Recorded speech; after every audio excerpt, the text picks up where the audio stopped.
अस्सलाम वालेकुम, welcome back to Jamal कमाल इलेक्ट्रिकल स्टोर दमथल। मैं हूं आपका होस्ट अब्दुल गफ़ार और आप देख रहे हैं हमारा यूट्यूब चैनल जमाल कमाल इलेक्ट्रिक 123। जी, ये हमारे पास एक केतली आई है, तो ये चल नहीं रही। ठीक है, तो इसको चेक करते हैं क्योंकि ये सीज़न भी इसका है, तो इसको चेक करते हैं कि आगे कहाँ पे फॉल्ट है। ठीक है, तो इसका रॉड इतनी जल्दी जलता नहीं है। ये इसके साथ एक थर्मोस्टेट होता है, ये नीचे। ठीक है, ये वाला, तो यही ज़्यादातर फॉल्ट शो होते हैं। ठीक है, तो इसका ये थर्मोस्टेट जो है ना, सेटिंग नहीं होता। ठीक है, इसका बेहतर हल होता है कि इसको नया वाला चेंज कर दें। ठीक है, तो ये आपको बड़ी आसानी से मार्केट से मिल जाता है।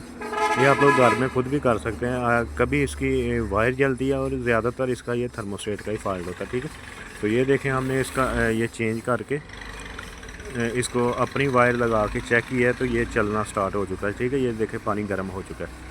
तो ये बिल्कुल ही आसान सा होता है, इतना मुश्किल नहीं होता। ठीक है, ये वाला थर्मोस्टेट होता है जो अभी मैं आपको दोबारा चेक करा रहा हूँ। ठीक है, तो आप इसको घर में कर सकते हैं अगर इतना मुश्किल नहीं होता। ठीक है, तो ऐसी वीडियो देखने के लिए हमारा चैनल लाइक कीजिए, सब्सक्राइब कीजिए। इंशाल्लाह मिलेंगे नेक्स्ट वीडियो में।